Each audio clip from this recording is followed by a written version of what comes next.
नमस्कार restart life Buddhist YouTube channel में आपका स्वागत है। आज सुनिए महाराणा प्रताप की जीवन गाथा। तो शुरू करते हैं प्रथम परिच्छेद। राज सिंहासन मुसलमानों के शासनकाल में जिन वीरों ने अपने सर्वस्व का बलिदान करके अपनी जाति, धर्म, देश और स्वतंत्रता की रक्षा की, उनमें अधिक संख्या राजपूत वीरों की ही देख पड़ती है। जैसे मुसलमानों की दुर्दम शक्ति का प्रतिरोध करने के लिए ही उन वीर राजपूतों की शक्ति रेखा विधाता ने खींची हो। देव के काल्पनिक क्रम के भीतर जितनी मात्रा में बहिजंगत को सत्य का प्रकाश मिलता है, उतनी ही मात्रा में आध्यात्मिक गौरव की उज्ज्वलता भी प्रस्फुटित होकर हमारी मानस दृष्टि को आश्चर्यचकित और स्तब्ध कर देती है। स्वतंत्रता की सिन्हा वाहिनी के इंगित मात्र से देश के बचे हुए राजपूत कुल तिलक वीरों की आत्माहुति जलती हुई चिताग्नि में अगणित राजपूत कुल ललनाओं द्वारा उज्ज्वल सतीत्व रत्न की रक्षा तथा लगातार कई शताब्दियों तक ऐसे ही रक्तोष्ण शौर्य के प्रात्यहिक उदाहरण इन सजीव मूर्ति सत्य घटनाओं के अनुशीलन से वर्तमान काल की शिरश्चरण विहीन जल्पना मूर्तियां भारत के अशांत आकाश में तत्काल विलीन हो जाती हैं और उस जगह वह चिरंतन सत्य मूर्ति ही आकर प्रतिष्ठित होती है। तब हमें मालूम हो जाता है कि जातीय जीवन में सांस किस जगह चल रही है। वास्तव में उन वीरों के अमर आदर्श की जड़ भारतीय आत्माओं के इतने गहन प्रदेश तक पहुंची हुई है कि वहां उस जातीय वृक्ष को उन्मूलित कर इच्छानुसार किसी दूसरे पौधे की जड़ जमाना बिल्कुल असंभव, अदूरदर्शिता की ही परिचायक कहलाती है। हम जिस समय का इतिहास लिख रहे हैं, उस समय भारत के सम्राट दिल्लीश्वरों व जगदीश्वरों व मुगल बादशाह अकबर थे। इनके पहले दिल्ली के सिंहासन पर जितने मुसलमान सम्राट बैठे थे, उनकी नीति हिंदुओं के प्रति, खासकर वीर राजपूतों के प्रति मुसलमान स्वभाव के अनुकूल प्रत्यक्ष विरोध करने वाली थी। परंतु सूक्ष्मदर्शी अकबर ने उस नीति को ग्रहण नहीं किया। साम्राज्य विस्तार की लालसा अकबर में उन लोगों की अपेक्षा बहुत बड़ी छड़ी थी, परंतु ये उन लोगों की तरह दुश्मन को दबाकर न मारते थे। इनकी नीति थी मिलाकर शत्रु को अपने वशीभूत करना। इस नीति के बल पर इनको सफलता भी खूब मिली। प्रायः संपूर्ण राजपूताना इनके अधीन हो गया। उस समय जिस वीर महापुरुष ने अकबर का सामना किया, हिंदुओं की कीर्ति पताका मुगलों के हाथ नहीं जाने दी। आज हम उसी लोकोज्ज्वल चरित्र महावीर महाराणा प्रताप सिंह की कीर्ति गाथा अपने पाठकों को भेंट करते हैं। उस समय भारतवर्ष में जितने माननीय क्षत्रिय वंश थे, उनमें सिसोदिया वंश विशेष सम्मान की दृष्टि से देखा जाता था। आज भी इस वंश की इज्जत वैसी ही की जाती है। इस वंश में किसी प्रकार से कलंक की कालिमा नहीं लग पाई। मुसलमानों के छाया स्पर्श से भी इस वंश वालों को घृणा थी और वे अंत तक दूध के धोए ही बने रहे। महाराणा प्रताप सिंह के पिता उदय सिंह अपनी छोटी रानी को और रानियों से ज्यादा प्यार करते थे। इसका फल ये हुआ कि उन्हें संतुष्ट करने के लिए मृत्यु के समय उदय सिंह ने उन्हीं के लड़के को राजगद्दी दी। उनका नाम जगमल था। उदय सिंह का यह कार्य नीति के खिलाफ हुआ, क्योंकि राजगद्दी के हकदार प्रताप सिंह थे, ये जगमल से बड़े थे। उदय सिंह के इस कार्य की प्रजाजनों में बड़ी समालोचना हो चली और भीतर ही भीतर वे लोग इस अनीति की निंदा करने लगे। वास्तव में प्रेम के वशीभूत होकर दायित्वपूर्ण उत्तराधिकार क्रम पर महाराणा उदय सिंह का इस तरह स्वेच्छाचार करना राज पद्धति के बिल्कुल विपरीत हुआ था। यह जहर फैलता गया धार्मिक विचारों से तो राज्य के अधिकारी प्रताप सिंह ठहरते ही थे, इसके अलावा प्रजाजनों का प्रेम भी उनके ऊपर बहुत ही गहरा था। प्रताप सिंह का दिल लुभा लेने वाला अकृत्रिम बर्ताव, प्रजाजनों को समदृष्टि से देखना, अपने को अपनी प्यारी प्रजा का सेवक समझना, देश और धर्म के नाम पर अपने सर्वस्व का त्याग, इस तरह के और भी अनेक सद्गुण उनमें थे। जगमल के राजगद्दी पाने पर और सभी लोगों को क्लेश हुआ, परंतु दृढ़व्रत प्रताप के चेहरे पर शिकन भी न पड़ी। वे पूर्ववत ही प्रसन्न रहते और जैसे स्नेह की दृष्टि से जगमल को पहले देखते थे, वैसे ही अब भी देखते। महाराणा उदय सिंह का कार्य जिन राजपूत सरदारों को खटकता था, उनमें झालवाड़ के महाजन और चंदावत कृष्ण जी प्रमुख थे। प्रताप झाला व महाराज के भांजे थे। अपने भांजे को अपने प्राप्य अधिकार से वंचित होते देखकर झालावाड़ नरेश से न रहा गया। उन्होंने कृष्ण जी के साथ अन्यान्य और सरदारों को एकत्र कर सलाह की और फिर राज्य की प्रजा का रुख देखा। कुमार प्रताप सिंह को उनका उचित अधिकार देने के लिए सब लोग उतावले हो गए और सबने महाराणा उदय सिंह की दुर्बलता की निंदा की। राज्य के सामंत सदस्यों और प्रजा समष्टि की राय के अनुसार प्रताप सिंह को गद्दीनशीन करने की तैयारियां भीतर ही भीतर होने लगीं। जगमल का पक्षपात करने वाले इन्हें गिने लोग ही थे। इधर जिस मुहूर्त से राज्य का शासन भार जगमल के हाथ में आया, उसी मुहूर्त से उसे राजमद का भयंकर नशा हो गया। वह सीधे पैर न रखता था। स्वभाव का उद्दंड, राजनीति से अनजान, लोगों के स्वभाव से अपरिचित, लड़ाई के नाम से घबराने वाला महामूर्ख जगमल सभासदों को संतुष्ट न कर सकता था। उसके रूखे और अमानुषिक बर्ताव से सब लोग तंग आ गए। उसने भी शासन की बागडोर अपने हाथ में पाते ही अनियंत्रण का घोड़ा तेजी से बढ़ाया।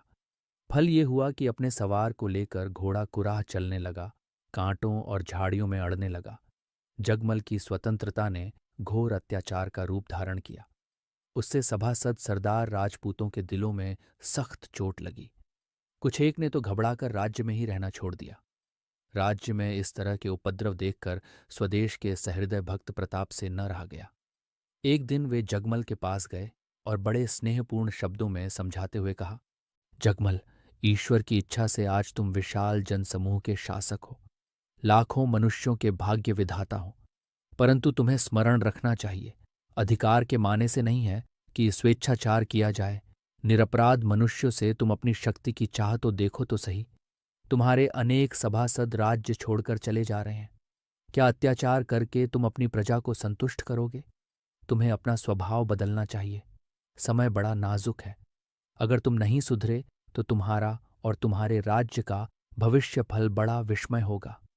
प्रताप की संवेदना सूचक उक्तियों से मदांध जगमल होश में नहीं आया, बल्कि उसने इसे अपनी राजसी शान के खिलाफ अपमान समझा। कड़क कर उसने कहा, तुम मेरे बड़े भाई हो सही, परंतु तुम्हें स्मरण रहे कि तुम्हें मुझे उपदेश देने का अधिकार नहीं है। तुम मेरी आज्ञा के अनुचर हो। मैं नादान नहीं हूं और न किसी बनिए के घर से उठाकर लाया हुआ महाराणा उदय सिंह का गोद लिया लड़का ही हूं। राजा महाराजाओं के यहाँ का बर्ताव, उनके कार्य मुझे न सिखलाओ। पिताजी ने कुछ समझकर ही मुझे राजगद्दी दी है।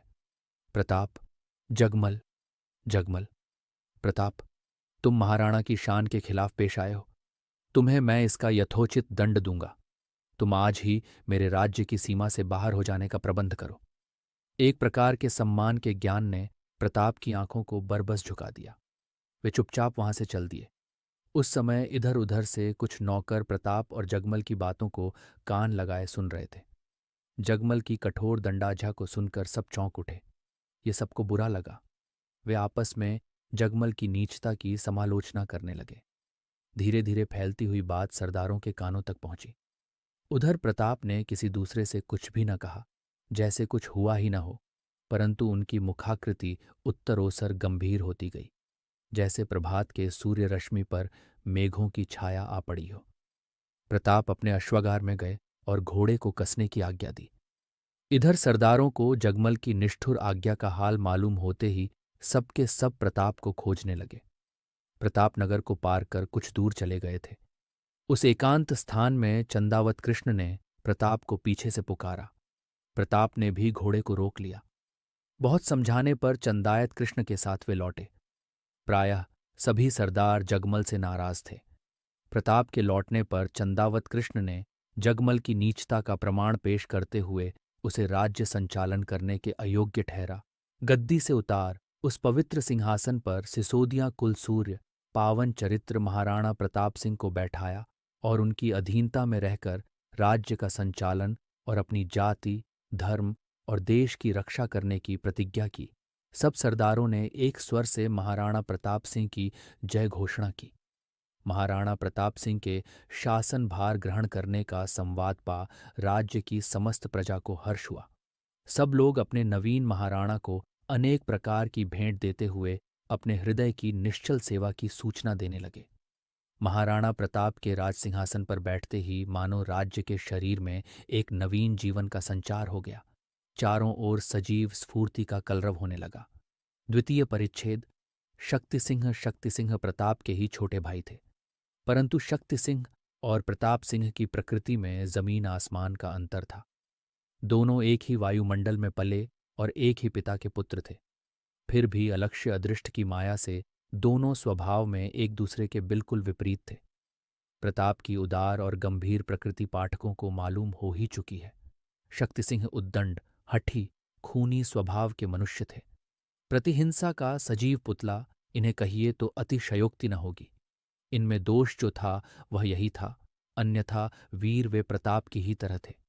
भय किस चिड़िया का नाम है यह वे न जानते थे। कठिन से कठिन संकट में भी उन्हें कभी घबराहट नहीं हुई। जब ये भूमिष्ठ हुए तब इनकी जन्म कुंडली तैयार करने वाले पंडित ने इनके स्वभाव में एक बहुत बड़ा दोष बतलाया। कहा कि इनमें स्वजन घात आ लगा है। कभी न कभी सगे संबंधियों से इनका बैर होगा और उस शत्रुता का परिणाम इनके कारण बड़ा भयानक होगा। ये उसके पीछे अपने धर्म को, जाति और अपने देश को भी भूल जाएंगे। पंडित की यह उक्ति सुनकर महाराणा उदय सिंह और उनके सभासद बहुत घबराए। बालक के भविष्य का हाल सुनकर सब मनमानी तरह तरह की कल्पनाएं करने लगे। लोगों ने यह निश्चय किया कि इस समय हम राजपूतों से मुसलमानों की जैसी चल रही है और दूसरे दूसरे कुलांगार राजपूत जिस तरह अपने धर्म और स्वदेश प्रेम से संबंध तोड़ अपनी बेटियों की भेंट लेकर मुसलमानों से मिल रहे हैं, अपने देश का सत्यानाश करते हुए जरा भी संकोच नहीं करते, अपने स्वाधीन राजाओं से लड़कर मुसलमानों के गुलाम बना रहे हैं, अपनी सी हालत सबकी कर देने पर तुले हुए हैं। ये सब देखते हुए जान पड़ता है कि पीड़ित मेवाड़ के साथ यह शक्ति सिंह भी वैसा ही बर्ताव करेगा। ये सोचकर सरदार राजपूत बहुत घबराए। अभी तक सैकड़ों बार भीषण कष्ट झेलकर भी मेवाड़ की कीर्ति पताका भूलुंठित नहीं हुई थी। चित्तौड़ का ध्वंस हो चुकने पर भी विजय लक्ष्मी वीर राजपूतों के हो हाथों में रही थी। सैकड़ों वर्षों से लगातार युद्ध करते हुए भी राजपूतों की बाहें कमजोर न पड़ी थीं। वे शत्रु से न घबराते थे, पर घर की फूट से उन्हें बड़ा भय था। कारण कि वे धोखा देना न जानते थे, इसलिए धोखा खाना भी उन्हें प्रकृति के खिलाफ जंच रहा था। उन दिनों भारत शस्त्र कानून का शिकार न हुआ था। उस पराधीन हालत में भी लोग तलवार, भाला, बर्छी आदि तेज हथियार बड़ी शान से बांधते थे। लोगों को सैनिक शिक्षा भी काफी दी जाती थी। पटेबाजी और तलवार भालों की मार हरेक को सिखलाई जाती थी। क्षत्रिय तो कभी बचते ही न थे, बल्कि अपनी बहू बेटियों और अपनी प्यारी जन्मभूमि की रक्षा के लिए ब्राह्मणों ने भी वेद पाठ और शास्त्राध्ययन को छोड़कर तलवार ग्रहण करना उचित और अपना परम धर्म समझा था। उस संघर्ष काल में जबकि मुगल राज्य के शासित प्रदेश वाले ब्राह्मण भी अस्त्र शिक्षा अपना धर्म मानते थे, जो बियर चिरकाल से अपनी स्वतंत्रता की रक्षा करते आ रहे थे, उन राजपूत क्षत्रियों की शस्त्र शिक्षा के संबंध में तो अधिक लिखना ही व्यर्थ है। वे बाल्यकाल से सब प्रकार के शस्त्रों का प्रयोग सीखते थे। बालक गोरा अपनी अद्भुत सूरता के लिए इतिहास में प्रसिद्ध ही है। अस्त्र शिक्षा, स्वजातीय कौशल बचपन से ही प्रताप और शक्ति सिंह को सिखलाया गया था। जब शक्ति सिंह की उम्र 5 साल की थी, उस समय एक नई घटना हुई, जिसे देखकर उदय सिंह और उनके दरबार के सामंत सरदार कांप गए। बात यह थी कि उस समय एक नई तलवार बनवाई गई। तलवार विशेष आज्ञाक्रम के अनुसार बनी थी, यानी बाजारों में बिकने वाली उन दिनों की तलवारों से उसमें विशेषता थी। जब वह बन गई तब उसकी धार की एक मामूली परीक्षा करने की बातचीत होने लगी। किसी ने कहा सूत का लच्छा काट कर धार की परीक्षा ली जाए। किसी ने कहा नहीं, एक बड़ी सी मछली रस्सी से बांधकर लटका दी जाए और तब परीक्षा हो कि तलवार के एक ही वार से मछली कटती है या नहीं। किसी ने कहा नहीं, गैंडे के पुट्ठे पर वार करके देखा जाए। किसी ने कहा यह भी ठीक नहीं, लोहे का सींगचा काट कर देखिए। वीरों में परस्पर जब इस तरह की कल्पनाएं लड़ रही थीं, उस समय महाराणा उदय सिंह की बगल में 5 वर्ष का बालक शक्ति सिंह भी खड़ा यह कौतुक देख रहा था। उसकी नसों में उत्तेजित रक्तधारा बह चली। बालक की मुखाकृति गुस्से से बदल गई। आवेश में आकर उसने कहा सूत के लच्छे आदि काटने की क्या जरूरत है, ये देखो तलवार की अभी मैं परीक्षा करता हूं। इतना कहकर उसने तलवार उठा ली और अपनी एक अंगुली पर एक ऐसा निर्मम वार किया कि अंगुली कट गई। उसे खून का फौवारा छूटने लगा। लोगों ने देखा कि इतने कष्ट में भी बालक शक्ति सिंह के मुख पर कष्ट के भाव की झलक न आई। औरों की तरह वह भी चुपचाप अपनी अंगुली से बहते हुए खून की ओर एक दृष्टि से देख रहा था। महाराणा उदय सिंह तो स्तब्ध रह गए, जैसे काट मार गया, और लोग भी देखकर दंग रह गए। बच्चे की जन्म कुंडली की बात प्रत्यक्ष चित्र की तरह लोगों के सामने आ गई। यद्यपि शक्ति सिंह का यह कार्य उसकी वीरता का द्योतक था, तथापि प्रसन्नता के बदले भविष्य के किसी कठोर कार्य का स्मरण करके उनके मुखमंडल मलिन पड़ गए। महाराणा उदय सिंह ने बालक के वध की आज्ञा दी। राजाज्ञा की प्रतिकूलता अथवा शक्ति सिंह को बचाने के लिए कुछ कहने की किसी की हिम्मत न पड़ी।